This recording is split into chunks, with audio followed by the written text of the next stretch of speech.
I met a gypsy. So, Swanee, did you know Swanee that much before you signed the deal and like come out here, or? I knew Swanee a little bit. I seen him at the tracks, and Caleb and Swanee are I believe, Yep. from South Africa both. So Caleb talked about him a little bit, and looking at the different teams, I knew who his trainer was, and he came and talked to me a few times here and there just to see how it's going. So I kind of knew who he was, but nothing crazy until I really came out here to Florida and started training with him. Yeah, he is a really, really cool dude, and he knows his shit, man. Like we were talking before we started recording, that advice. I loved that clip and the way that he sort of said to you. He was just like, "Hey, man, if you get this figured out now, it's going to really help your career." That's just like that's some really legitimate OG advice from that guy, and you could see, like, I kind of got the vibe of what he was saying about basically like you want to get into this body position before the whoops and then just like lock yourself in, stay in that position and just go through them. And then it was cool to like see you instantly take that on board and just like do run after run after run through the whoops.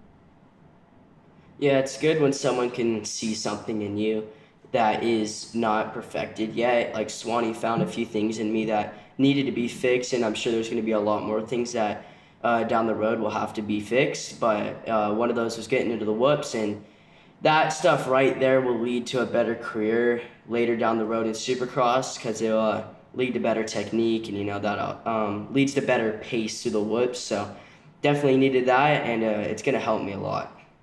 Yeah, man. And so what's like had you been to the goat farm before you went like your first day with Star? No, I never been to the goat farm. I only seen it on like some of Ricky's videos because that's where he grew up. So yeah, and it was funny. Yesterday when we were training, Ricky's mom came and trained us because Swanee had something going on. So she comes and trains us as well, and she's definitely into it. It's super cool seeing Ricky's mom still being a part of the program. Ricky came out and watched. They're all still a part of the facility, and she like, we were doing a section in it. We had to get our fastest lap time. We did it like 10 times. We got our fastest lap time, and we had to get that same lap time or under it 2 times in a row, and she kept us going and going and going until we got that lap time. And eventually we got down to it, but it was just crazy how she's bringing it to us on how she raised Ricky. So it's definitely something crazy. Yeah, man. I got like Townley's told me stories when he went there to live with Ricky, and they would basically just do these like sections, or like what you said, where you got to do your fastest lap time out of 10 laps, and you got to get it twice in a row. And yeah, Townley's just got these like horror stories of her just like grinding him until he got it, and it sometimes took like hours, and he's like, I was so mad while I was riding, like just so angry because I couldn't do it, the track's getting rougher, and then you've got to get a faster lap time. He's like, it just mentally cooks you, but then you get it, and then you're like, oh wow, this was the move. Yeah, definitely. Stuff like that, too, makes you overall just a better rider and a stronger rider, doing those things, too. Like, keep fighting through it, and it would relate to, like, Supercross races, You can't get that lap time or anything, just keep fighting, or you got to get these positions, keep fighting, and that's what I think she, like, tries to relate to a lot. Yeah. Because it is hard to simulate that stuff, especially when you're just doing it every single day. Like, you're about to enter this grind now in your life, and I mean, you've been grinding the whole time. It's not like you've been taking it easy, but I think now, you're about to enter this next kind of like 10-year period where your life is just going to be given to this dream that you've got. And if you can keep that focus for the next 10 years, and if you can stay healthy and just tick all the right boxes, then you're going to get to where you want to be. And it's all of those kinds of things, because it sort of just becomes like a mental game, like how can you simulate racing when you're just going to the same track every day for 10 years? How can you keep that, like that fight? So to have someone like her around, and then, just the whole team in general, that they've produced these results before, it's sort of makes it easier for you just to like do your job, you know?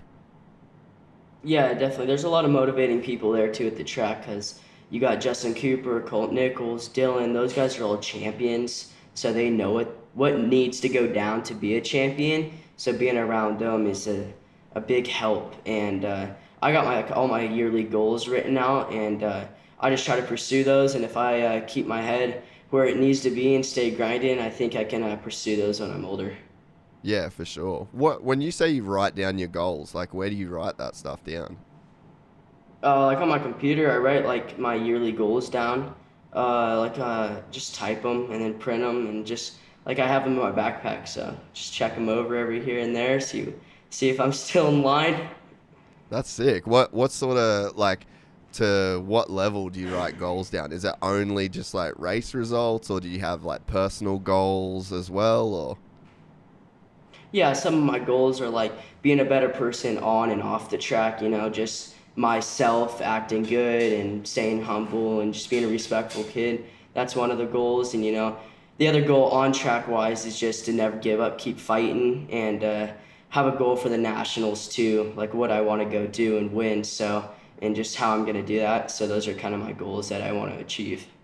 Yeah, man, I think one of the like powerful things that maybe not a lot of people do in life or figure out is that like there's like this accountability, right? So you put yourself out there. So you're like, all right, I'm Haiden Deegan. I've just signed this contract and I want to go dominate at Minios. It's like, that's like a gnarly thing to say. And most people would be scared of saying that because if you don't do it, then, you can get in your head and be like, fuck, if I don't win, if I don't dominate, I said I was going to do it. So it's like, it's hard to put that much pressure on yourself, but it's like, that's what champions do, right? They like go out on a limb and they attach their name to something, and then it's like a pretty bold goal, and then they just like stay committed to doing it.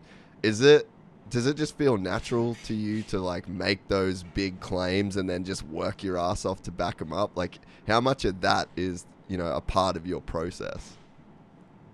Yeah, it's like I may not go win Minios. Like it could go both ways, but my goal is to grind all the way and work to what I want to, like work for what I want to do at Minios and put my best effort into it so I can go and attempt to do that, I could say. But my goal is to mentally say I want to go win so I can mentally just keep fighting for it.